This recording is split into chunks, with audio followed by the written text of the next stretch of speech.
came out to meet you. Of his great love that's been coming through. Of his great love that's been coming out to entreat you. Of his love that's been coming through.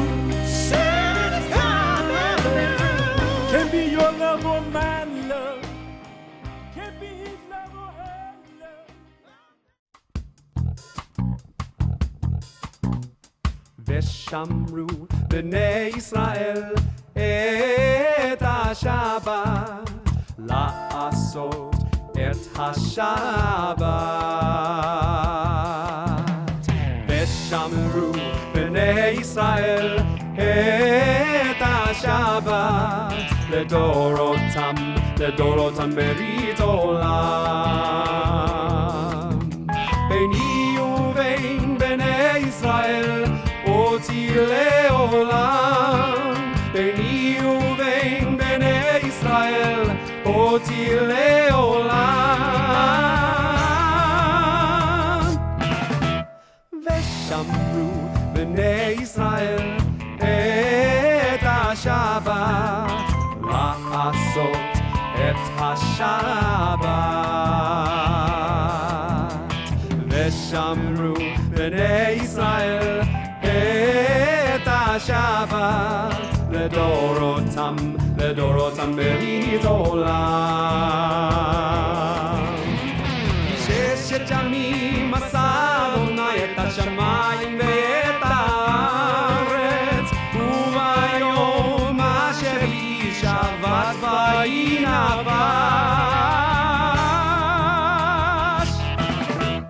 ושמרו בני ישראל את השבת, לעשות את השבת. ושמרו בני ישראל את השבת, לדורותם, לדורותם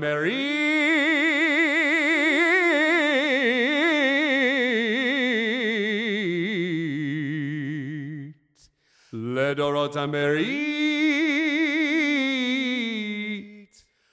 עולם.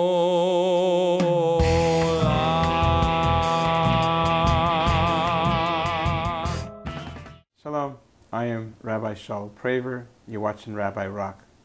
We're doing our second segment here with Dr. Steve Schram, an expert in acupuncture, PhD in chemistry, and we're talking about the Tephillin and its roots in ancient China.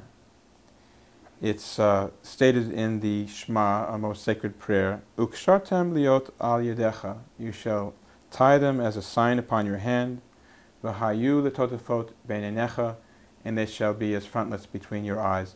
And these we've explained in more detail in our first segment, refers to the Tephillin of the arm, corresponding with the heart, and the Tephillin of the rosh, of the head, corresponding with the brain.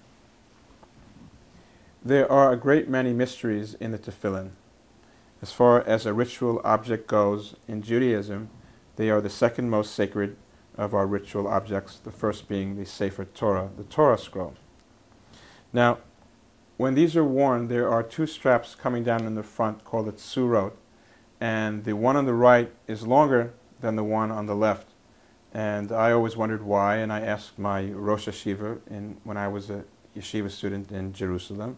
And my Rosh Hashiva explained that there's actually a Kabbalistic explanation for that, and that is the right side represents the aspect of kindness, chesed, and the left side represents the aspect of din, judgment, and that the world must always have more kindness than harsh judgment. Kindness enables us to correct ourselves without being judged harshly before we have the opportunity to do so. When I first received my first pair of tefillin, I noticed that there were some hairs coming out of the front of it, and I was about to take a scissor and snip them off when my rabbi said, "No, don't do it, don't do it. It won't be kosher if you do that." And I said, "What's it for? Why are these little loose hairs coming out the front?" and he said that they are the hairs of a calf, and that there's a whole deep mystical reason why the hairs of a calf have to be attached to the tephillin. It sort of goes along the medical concept of inoculating something.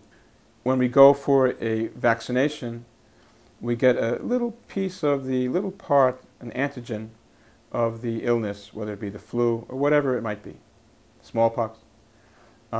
And that builds up the resistance to the disease itself.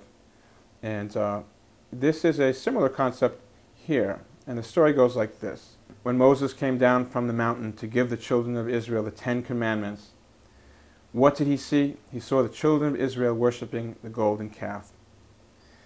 And he threw the stone tablets from his arms, and he was very, very angry at the children of Israel for forsaking God, who had shown them his great miracles by bringing 10 plagues on the Egyptians, by splitting the Red Sea and bringing them the manna from heaven.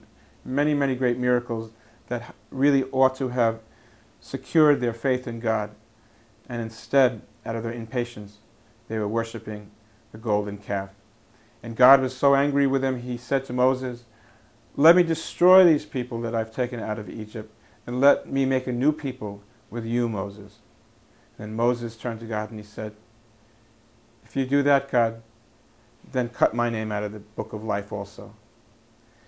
And that became the model of leadership, that's how devoted he was to his people, that he was even rebellious against God. And he stayed with the Jewish people, and he asked God, he made a very special prayer to God.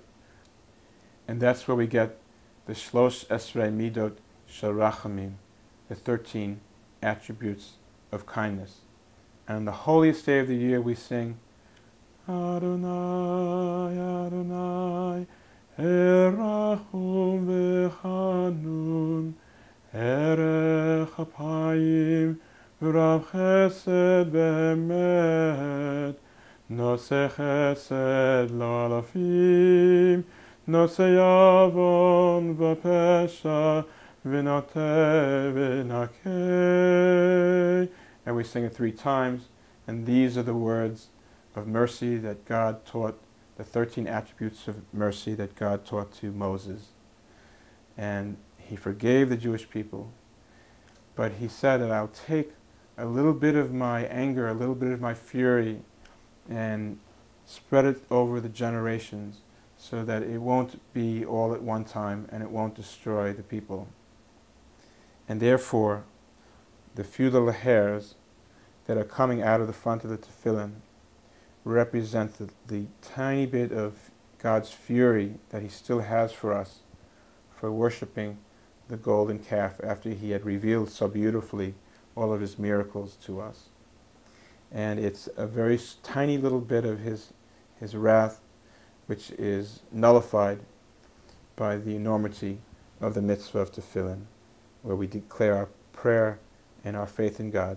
Shema Yisrael, Adonai Eloheinu, Adonai Echad. So, can I show you how I put them on? Absolutely, absolutely. Okay.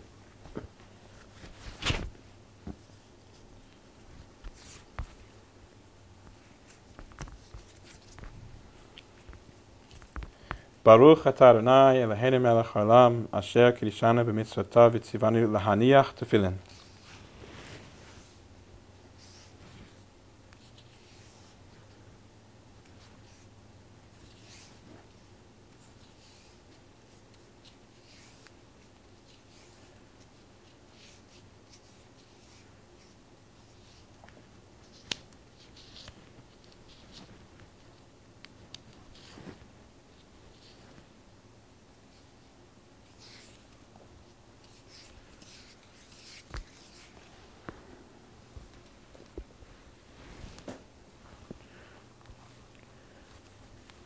Baruch atah Adonai Eloheinu melech haolam asher kiddushanu b'mitzvotav v'tzivanu al mitzvat tefillin.